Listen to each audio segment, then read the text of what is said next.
привет! Вы на канале Гаражный Бездельник. Сегодня меняем масло в двигателе внутреннего сгорания. Начнем с того, что сольем старое масло. Вот так выглядит у нас сливная пробка масляного поддона. Моторчик у нас Ту-5, автомобиль Citroën Berlingo, 109 лошадиных сил. Значит, пробочка у нас может быть откручена под квадрат на 8, или же второй вариант голова на 24. Оба варианта приемлемы. Моторчик лучше, чтобы был теплый, чтобы лучше масло стекало, особенно в зимнее время.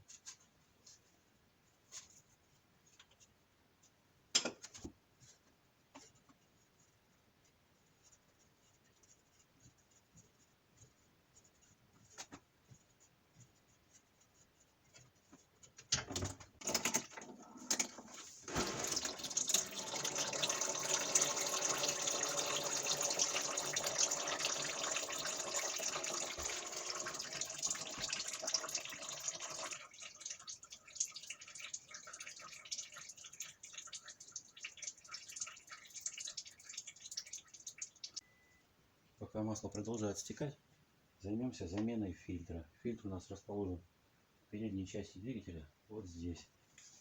Фильтр у нас картриджем, то есть вот такой вот сменный элемент без металлического корпуса. И резинка свежая на крышку.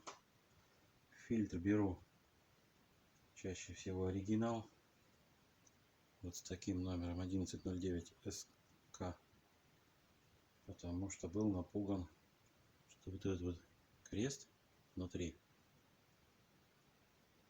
на аналогах бывает может отломиться.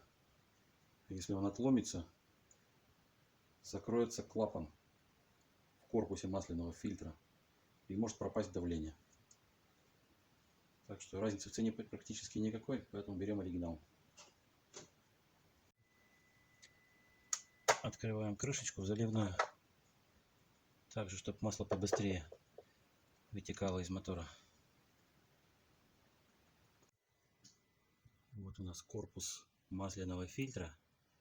Прежде чем его откручивать, желательно подложить туда ветоши, потому что не пролив ни капли масла, поменять фильтр не получится.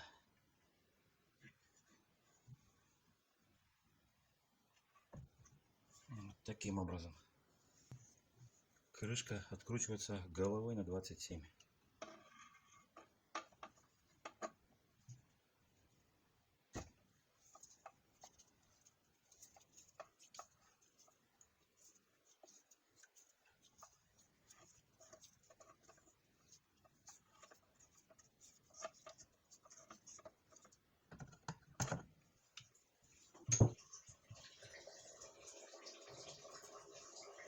Слышно, как масло побежало побыстрее.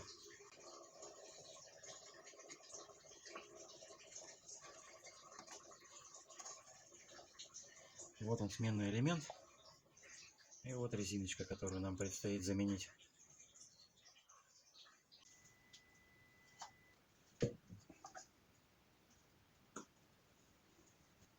Излишки масла сольем.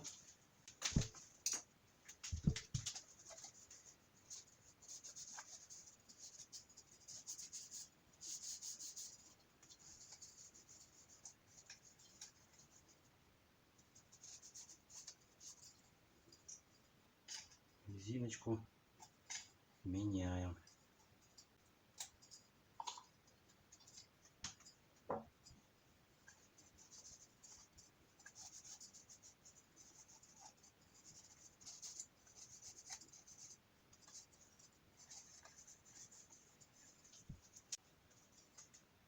Ставим свежее колечко прокладку.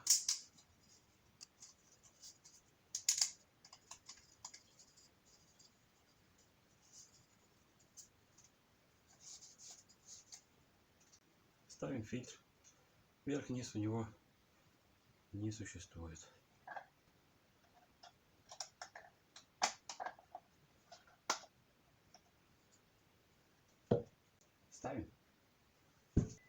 на кромочке вот этого вот корпуса фильтра остается грязь. Крайне аккуратно ее нужно убрать, чтобы она не попала вовнутрь.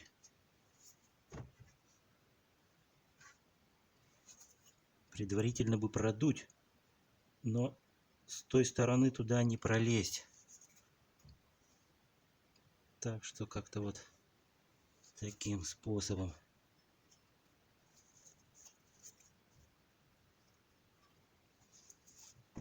Прежде чем ставить крышку, резиночку лучше смазать маслицем. Хоть старым, хоть свежим, без разницы. Чтобы она не задралась об корпус, не порвалась, не выдавила ее куда-нибудь.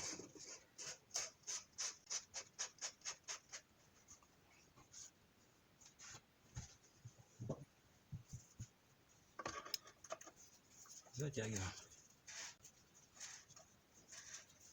Крышка корпуса пластиковая, то есть до красной рожи тянуть не надо.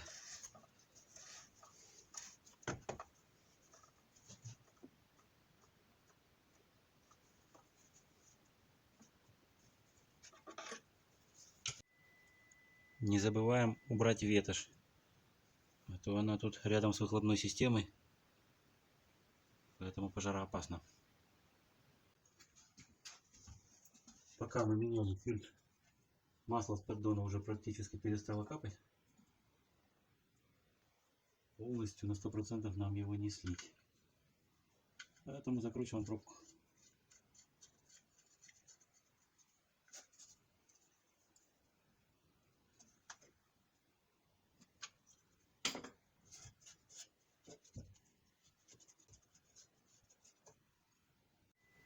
Заливаем свежее масло.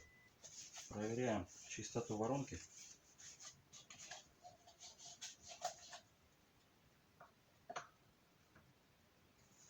Канистра 4 литра. Пойдет у нас примерно литра 3 с небольшим.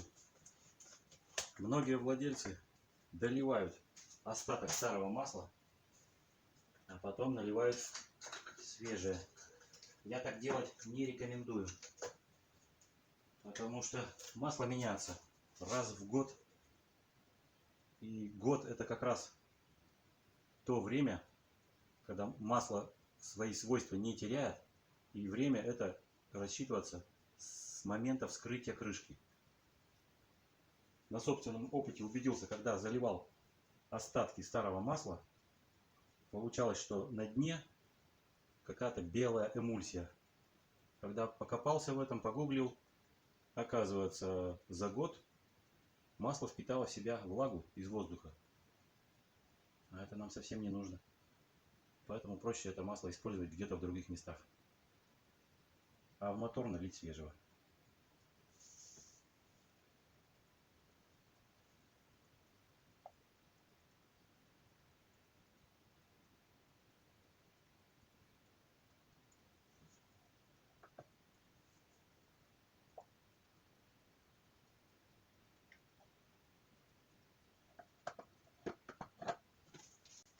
Проверяем по щупу уровень. Половинка между минимумом и максимумом. Учитывая, что еще не все дотекло до дна, уже, значит, более-менее. Теперь нам нужно завести двигатель, чтобы у нас корпус масляного фильтра наполнился по своей норме. Столько, сколько в нем должно быть. Потому что сейчас он у нас, по всей видимости, пустой. Заводим двигатель и смотрим, чтобы у нас было давление масла. Вот это вот красная леечка справа.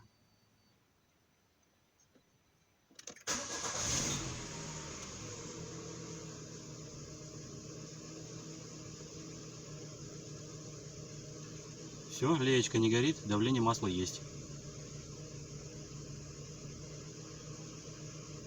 Теперь осматриваем корпус масляного фильтра, чтобы из-под крышки не выдавливало масло.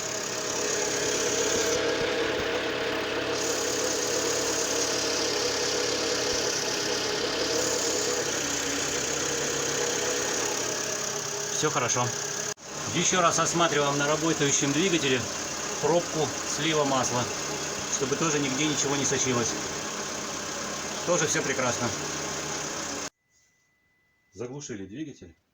Ждем примерно 5 минут, чтобы масло стекло. Меряем уровень.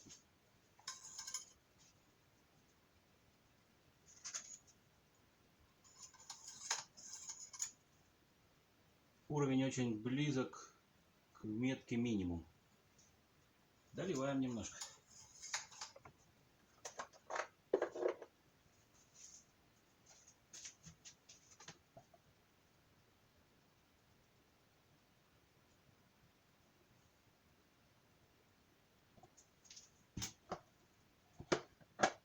Опять же ждем минутку-две, пока масло дотечет до дна.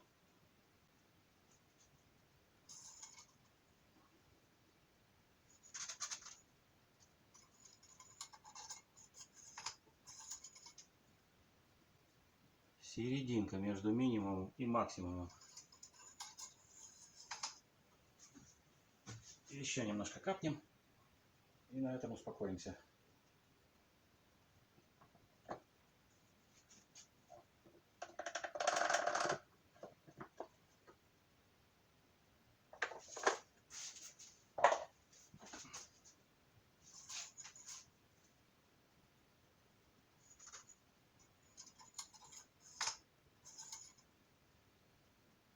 Где-то на 3/4, ближе к верхней метке. Все. Замена масла завершена и масляного фильтра. Кому было интересно и полезно, не пожалейте лайк. Подписка на канал тоже приветствуется.